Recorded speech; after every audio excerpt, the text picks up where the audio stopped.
Friend, ಯಾಕೋ ಏನೋ ಈ ಒಂದು ವರ್ಷ ಬಿಗ್ ಬಾಸ್ ಯಾಕೋ ಬೋರ್ ಅನಿಸ್ತಾ ಇದೆ ಫ್ರೆಂಡ್. ಏಕೆ ಅಂದರೆ ಹೋದನೇ ವರ್ಷ ಇಂಟ್ರೆಸ್ಟ್ ಆಗಿತ್ತು ಫ್ರೆಂಡ್. ಎಲ್ಲರಿಗೊಂದು ಪಾತ್ರ, ಏನೇನು ಪಾತ್ರ ಇದೆ ಎಲ್ಲರೂ ಕೂಡ ಆ ಪಾತ್ರ ನಿಭಾಯಿಸೋರು.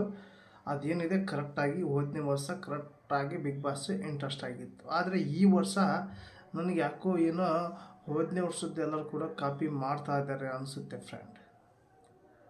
ಇದು ಇಂಟ್ರೆಸ್ಟೇ ಇಲ್ಲ ಬಿಗ್ ಬಾಸ್ನಲ್ಲಿ. ಈ ವರ್ಷ 24 ಬಿಗ್ ಬಾಸ್ 24 ಸೀಸನ್ ಏನೋ 11 ಇದೆಯಲ್ಲ, ಇದು ಯಾಕೆ ಇಂಟ್ರೆಸ್ಟೇ ಆಗ್ತಾ ಇಲ್ಲ ಫ್ರೆಂಡ್. ಫಸ್ಟಿಗೆ ಸ್ಟಾರ್ಟಿಂಗ್ ಸ್ವಲ್ಪ ಇಂಟ್ರೆಸ್ಟ್ ಆಗಿತ್ತು. ಯಾವಾಗಪ್ಪ ಅಂದರೆ ಆ ಲಾಯರ್ ಜಗೇಶ್ ಇದ್ದಾಗ ಸ್ವಲ್ಪ ಎಂಟರ್ಟೈನ್ಮೆಂಟ್ ಇತ್ತು ಬಿಗ್ ಬಾಸ್. ಆವಾಗ ಸ್ವಲ್ಪ ದಾಖಲೆನೂ ಕೂಡ ಆಗಿತ್ತು ಬಿಗ್ ಬಾಸ್ನಲ್ಲಿ. ಸ್ವಲ್ಪ ಜಾಸ್ತಿ ಜನ ಇಷ್ಟಪಟ್ಟಿದ್ರು ಬಿಗ್ ಬಾಸ್ನ. ಆದರೆ ಜಗದೀಶ್ ಅವರು ಹೋಗಿ ಖಾಲಿ ಮನೆ ಆದಾಗ ಮತ್ತೆ ಹನುಮಂತವರು ಬಂದರು. ಬಂದಾಗ ಏನು ಇನ್ಮೇಲೆ ಬಿಗ್ ಬಾಸ್ ಮನೆ ತುಂಬಾ ಕ್ರೇಜ್ ಆಗುತ್ತೆ. ಇನ್ಮೇಲೆ ಬಿಗ್ ಬಾಸ್ ಮನೆ ಧೂಳಿಪಟ ಆಗುತ್ತೆ. ಹಾಗೆ ಬಿಗ್ ಬಾಸ್ಗೆ ಉತ್ತರ ಕರ್ನಾಟಕದ ಫೇಮಸ್ ಆಗಿರುವಂಥ ಹನುಮಂತವರು ಹೋಗಿದ್ದಾರೆ. ಅಲ್ಲೂ ಕೂಡ ಚೆನ್ನಾಗಿರುತ್ತೆ ಬಿಗ್ ಬಾಸ್ ನೋಡೋಕ್ಕೆ, ಎಂಟರ್ಟೈನ್ಮೆಂಟ್ ಅನಿಸುತ್ತೆ ಅಂದ್ಕೊಂಡಿದ್ವಿ. ಆದರೂ ಕೂಡ ಅಲ್ಲಿ ಕೂಡ ಫ್ಲಾಪ್ ಆಗಿದೆ ಅನಿಸುತ್ತೆ ಫ್ರೆಂಡ್ ನನಗೆ. ಯಾಕಪ್ಪ ಅಂದರೆ ಎಲ್ಲಿ ಕೂಡ ಸ್ವಲ್ಪ ಮಟ್ಟಿಗೆ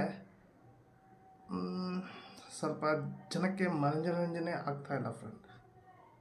ಟೋಟಲ್ಲಾಗಿ ಯಾವುದೇ ಒಂದು ದಿಕ್ಕಡೆ ಹೋಗ್ತಾ ಇದೆ. ಇಷ್ಟು ವರ್ಷ ಬಿಗ್ ಬಾಸ್ನಲ್ಲಿ ಸ್ವಲ್ಪ ಒಂದೊಂದು ಏನೋ ಒಂದು ಕ್ರೇಜ್ ಇರ್ತಿತ್ತು. ಆದರೆ ಹೋದನೇ ವರ್ಷದ್ದು ಕಾಪಿ ಈ ವರ್ಷ ಮಾಡ್ತಾ ಇದ್ದಾರೆ ಫ್ರೆಂಡ್. ಅದೇ ಬಿಗ್ ಬಾಸ್ಗೆ ಸ್ವಲ್ಪ ಹಿನ್ನಡೆ ಆಗ್ತಾ ಇದೆ.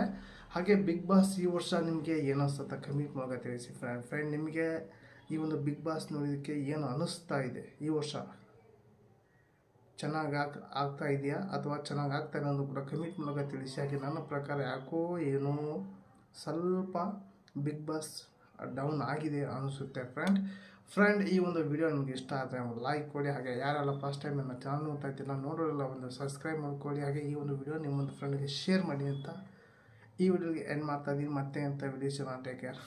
ಬಾಯ್.